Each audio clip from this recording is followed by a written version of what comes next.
भारत से अपने दौरे के बाद चीन के विदेश मंत्री वांग यी अफगानिस्तान गए। काबुल में उन्होंने तालिबान और पाकिस्तान के विदेश मंत्रियों के साथ एक त्रिपक्षीय सम्मेलन में हिस्सा लिया, एक समिट कर डाला तालिबानियों के साथ। तो आखिर चीन के दिमाग में चल क्या रहा है? क्या भारत के साथ एक और बड़ी साजिश करने की तैयारी में है चीन? चीन फिर पाकिस्तान से सट रहा है। क्या चीन पाकिस्तान के साथ जाकर भारत को धोखा देने की तैयारी कर रहा है? क्या चीन एक बार फिर भारत को धोखा देगा? आखिर चीन, पाकिस्तान और अफगानिस्तान में क्या साठगांठ हो रही है? क्या साउथ एशिया की जियोपॉलिटिक्स भारत के लिए किसी उभरती हुई नई चुनौती का संकेत है? ठीक है, तो ये एक बहुत ज्यादा चिंता थी कि भाई पाकिस्तान के थ्रू आपको अफगानिस्तान पर पकड़ बनानी है चीन को, तो ये एक बड़ी बात है। मई महीने में ही चीन ने पाकिस्तान और तालिबान को साथ लाने की कोशिश शुरू की।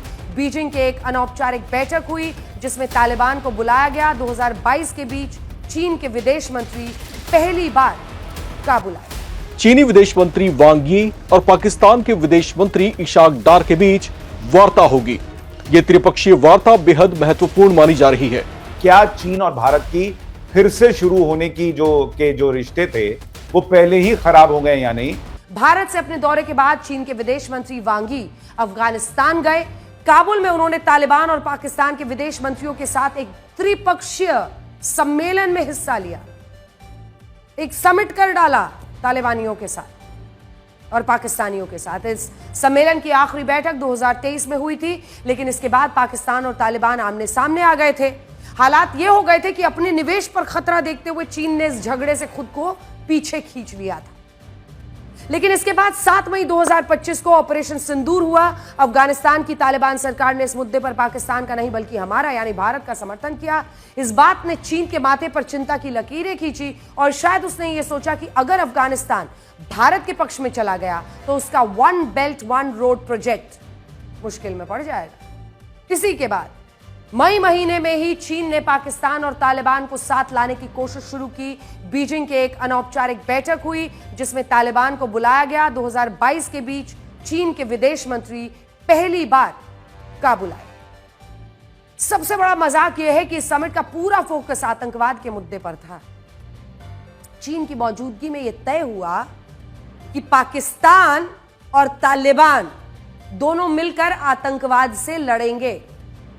लेकिन क्या आपने सोचा है कि चीन आखिर इनकी लड़ाई को रुकवा रहा है? तो इससे आपको मैं जरा बड़ी स्क्रीन पर चलकर एक बार फिर से दिखाती हूं। अगर आप ये जो नक्शा बड़ी स्क्रीन पर आने वाला है इसको देखेंगे तो आपको समझ में आएगा कि इस नक्शे में चीन, पाकिस्तान, बलूचिस्तान और भारत ये वाला हिस्सा और फिर उधर अफगानिस्तान। चीन पाकिस्तान में एक इकोनॉमिक कॉरिडोर बना रहा है जिसे CPEC भी कहते हैं, जो आप देख रहे हैं चीन से होता हुआ, ये POK से होता हुआ, पाकिस्तान से होता हुआ, बलूचिस्तान से निकलता हुआ ग्वादर पोर्ट तक जा रहा है। भारत ने इसका हमेशा से विरोध किया क्योंकि ये इकोनॉमिक कॉरिडोर पाकिस्तान के कब्जे वाले कश्मीर से होकर पेशावर होते हुए बलूचिस्तान के ग्वादर पोर्ट में पहुंच रही है। ये पाकिस्तान के कब्जे वाले कश्मीर के हिस्से से जा रही है और फिर पेशावर होते हुए ये बलूचिस्तान के हिस्से में आकर ग्वादर पोर्ट पर यहां पर खत्म होती है। अब चीन चाहता है कि CPEC का दूसरा चरण लागू। दूसरे चरण का मतलब यह है कि पाकिस्तान के पेशावर से इस CPEC को अफगानिस्तान के काबुल से जोड़ दिया जाए। पेशावर से काबुल। तो ये आप समझिए अब फेज 2 में चीन ये चाहता है और इसीलिए वो चाह रहा है कि ये जो चीन फिर पाकिस्तान से सट रहा है। क्या चीन पाकिस्तान के साथ जाकर भारत को धोखा देने की तैयारी कर रहा है? क्या चीन एक बार फिर भारत को धोखा देगा? ट्रंप को लेकर नरेंद्र मोदी सरकार ने अब क्या बड़ा ऐलान कर दिया है?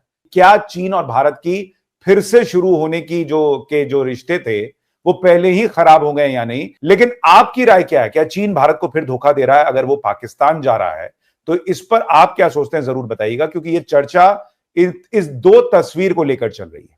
ये चीन के विदेश मंत्री हैं वांग यी, जो अभी एक दिन पहले भारत में थे, अजीत डोवाल से मिले, जयशंकर से मिले, खुद PM नरेंद्र मोदी से मिले, बोले कि भाई जिनपिंग आपका इंतजार कर रहे हैं, आइए चाइना SCO मीटिंग के लिए। और एक दिन बाद भाई साहब पाकिस्तान चले गए, वहां अफगानिस्तान के साथ मीटिंग हो रही है, पाकिस्तान के साथ मीटिंग हो रही है। क्या ये चीन का धोखा है? इस पर आऊं उससे पहले आप ये भी देखिए कि आर्टिकल्स छपने लगे हैं कि after India China's Wang Yi heads to Pakistan, why New Delhi should be wary. क्या भारत को दिल्ली को चिंता करनी चाहिए या नहीं चाहिए, इस पर भी आऊंगा। यानी भारत भी, भाई अब चाइना भी सोच रहा होगा कि ये तो इधर भारत दोस्ती कर रहा था, इधर हमको पूरे चाइना को कवर करने वाला बैलिस्टिक मिसाइल टेस्ट कर रहा है अग्नि 5 और सक्सेसफुली कर रहा है। तो क्या चीन और भारत की दोस्ती बनने के पहले खत्म हो गई है, इस पर आऊं, उससे पहले आप देखिए तो फिर इसका मतलब क्या है। भाई एक तरफ तो भारत और चाइना के बीच दोस्ती चलने की बातें हो रही हैं, हम बॉर्डर डिस्प्यूट मिटा लेंगे, ये कर लेंगे, वो कर लेंगे, और इस बीच चीन का विदेश मंत्री पाकिस्तान में, भारत जो है वो चीन को ठोकने वाला मिसाइल टेस्ट कर रहा है। ये चल क्या रहा है ये बताऊं, उससे पहले जरा आपको दिखाता हूं कि भारत, आज का भारत चाइना से तो दोस्ती कर रहा है, पाकिस्तान को ठोकने की तैयारी कर रहा है, लेकिन आप देखिए कि वो ट्रंप को भी नहीं ठोक रहा। जियो पॉलिटिक्स में क्या चल रहा है पहले उसको देखिए, फिर वांगी की पाकिस्तान जाने की पूरी खबर आपको समझाता हूं कि आखिर चाइना पाकिस्तान को क्यों छोड़ सकता और क्यों उससे सट रहा है बनेगा। तो भारत चाइना के लिए थ्रेट तो है, ये तो आप मान के चलिए, लेकिन भारत चाइना से दोस्ती के बीच में ऐसा नहीं अमेरिका को भी उसने छोड़ दिया, अमेरिका को टैकल भी कर रहा है, अमेरिका को मैसेज भी दे रहा है। जैसे cotton duty, cotton import duty जो है वो 11% की लगती है, उसको भारत ने हटा दिया सितंबर 30 तक। तो उससे भारत की जो कपड़ा उद्योग है, जिसको टैरिफ से बड़ा नुकसान हो रहा था, उसको फायदा होगा। दूसरा, अमेरिका को भी मैसेज है कि भाई तुम्हारे यहां से हमारे यहां बहुत कॉटन आता है, उसको हम देखो टैरिफ हटा रहे हैं। तो भारत जो है वो सबके साथ कैसे डील करना है वो अपने हिसाब से चीजें तय करता चला रहा है। तो आखिर चीन के दिमाग में चल क्या रहा है? क्या भारत के साथ एक और बड़ी साजिश करने की तैयारी में है चीन? ठीक है, तो ये एक बहुत ज्यादा चिंता थी कि भाई पाकिस्तान के थ्रू आपको अफगानिस्तान पर पकड़ बनानी है चीन को, तो ये एक बड़ी बात है। दूसरी बात, साउथ एशिया में अमेरिका की वापसी जो होने लगती, अगर ऐसा होता तो 2000 के बाद अमेरिका धीरे धीरे यहां पर पाकिस्तान के थ्रू इस एरिया में, साउथ एशिया वाले एरिया में अपनी पकड़ को और ज्यादा मजबूत करता, जो बहुत समय से उसकी ढीली होती चली जा रही है। इसलिए वो इंडिया पर भी दबाव बना रहा है अमेरिका, यहां पर ये भी है। तो इससे कहीं ना कहीं जो रीजनल डिप्लोमेसी है, यानी कि हम ऐसे भी समझ लेते हैं कि भारत के पड़ोसियों को चीन अपना बना रहा है। इधर अफगानिस्तान, पाकिस्तान, नेपाल, जो आजकल भारत को आंखें दिखा रहा है ना, अभी तो व्यापार को लेकर भी बहुत ज्यादा कर रहा है। तो रीजनल डिप्लोमेसी जो है उस पर इफेक्ट करने लगता, तो उसको पाकिस्तान को अपने साथ बहुत रखना जरूरी है। फाइनेंशियल लेवरेज इसलिए क्योंकि चीन जो अपने कर्ज पाकिस्तान को देता है, अब वो IMF हो गया या वर्ल्ड बैंक हो गया, अगर पाकिस्तान को अमेरिका से और ज्यादा फंड मिलता रहा तो ये सीधे तौर पर चीन के लिए चिंता का विषय है। क्योंकि जिस तरीके से अभी IMF और तमाम जो वर्ल्ड बैंक हैं वो अमेरिका से निर्भर संस्थाएं हैं, वहां से कर्ज मिलता है। अगर अमेरिका सपोर्ट बढ़ाता है तो चीन की फाइनेंशियल जो पकड़ है वो उस देश पर कमजोर हो जाती है। और हम सब जानते हैं कि जो पाकिस्तान और अफगानिस्तान वाला जो क्षेत्र है सोनम, वो आप कहें कि दुनिया का एक चौराहा उसको समझ सकते हैं, जहां पर बैठकर दुनिया पर नजर रखी जा सकती है।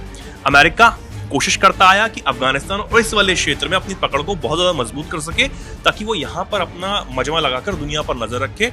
ईरान को इधर से आप काबू कर सकते हैं, कोई भी आता है तो उसे आप काबू कर सकते हैं। भारत पर तो आप दबाव बनाना ही चाहते हैं, लेकिन भारत वो करने नहीं दे रहा। इसलिए भारत तमाम चीजों पर अब बहुत बारीकी से, बहुत पैनी नजर बनाए हुए है कि हमारे आसपास चीन जो अब तक कर रहा है, हम अब उसके क्षेत्र में जाकर करें। इसलिए हमने फिलीपींस को ब्रह्मोस दी, ताइवान चाहता है कि भारत उसकी मदद करे। तो ये एक बहुत स्ट्रेटेजी जो है वो चीन की एक अलग तरीके से चलता है। अब पाकिस्तान को वो नहीं छोड़ सकता। हमने इस वीडियो में अब तक ये समझा कि पाकिस्तान को चीन नहीं छोड़ना चाहता है, और चीन भी नहीं चाहता कि पाकिस्तान भी नहीं चाहता कि चीन उसे छोड़ दे। तो ये एक बहुत बड़ी चीजें यहाँ पर है। आखिर चीन, पाकिस्तान और अफगानिस्तान में क्या साठगांठ हो रही है? क्या साउथ एशिया की जियोपॉलिटिक्स भारत के लिए किसी उभरती हुई नई चुनौती का संकेत है? नमस्कार, मैं हूं राम विश्वकर्मा, आप देख रहे हैं राम की रिपोर्ट। चीन के विदेश मंत्री का काबुल पहुंचना एक बड़े घटनाक्रम के तौर पर देखा जा रहा है। वे पहले इस्लामाबाद पहुंचने वाले थे, लेकिन कहा जा रहा है कि भारत और पाकिस्तान के बीच तनावपूर्ण संबंधों के बीच उन्होंने भारत से सीधे पाकिस्तान जाने से परहेज किया। अब काबुल में त्रिपक्षीय बातचीत का मुख्य मुद्दा CPEC प्रोजेक्ट का विस्तार ही हो सकता है। ये आर्थिक गलियारा पहले चीन से पाकिस्तान के बलूचिस्तान तक गया, उसके बाद कुछ समय पहले ही चीन ने इससे अफगानिस्तान को भी जोड़ने की पहल की, जिस पर अफगानिस्तान ने भी अपनी सहमति जताई थी।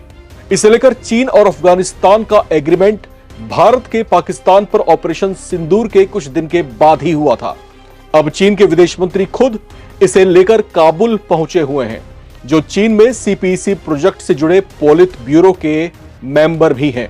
सीपीईसी प्रोजेक्ट के विस्तार से जुड़ा यह एग्रीमेंट अचानक भारत के ऑपरेशन सिंदूर के कुछ दिनों के बाद हुआ था। चीन ने उसे जो चाशनी चटाई है, उसके मुताबिक वो अफगानिस्तान की अर्थव्यवस्था को मजबूत करने और दक्षिण एशिया में कनेक्टिविटी को बढ़ाने के लिए उसकी सहायता करेगा। यह अफगानिस्तान के लिए एक बड़ा झांसा साबित हो सकता है। ऐसा भी हो सकता है कि बलूच विद्रोहियों के सिर से तालिबान का हाथ हटने के बाद चीन और पाकिस्तान पहले इनके अलगाववाद की मुहिम को पूरी तरह से कुचल दें और फिर अफगानिस्तान से भी मुंह मोड़ लें।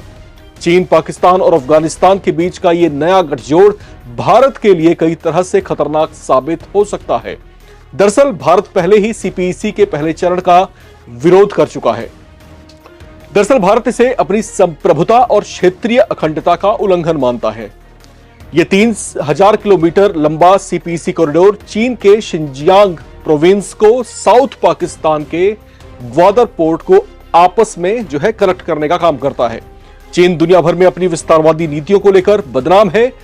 उसके देश की सीमाएं 14 देशों के साथ लगती हैं और अधिकतर के साथ उसका सीमा विवाद चल रहा है। पाकिस्तान में भी उसने सीपीईसी के जरिए सिंधमारी की है, जबकि भारत को यह अंदेशा है कि इस प्रोजेक्ट के सेकेंड फेज में वो पाकिस्तान के अवैध कब्जे वाले क्षेत्रों में भी अपने पैर पसारने की कोशिशें कर सकता है, जिससे आने वाले वक्त में भारत के सामने ज्यादा बड़ी चुनौतियां खड़ी हो सकती हैं।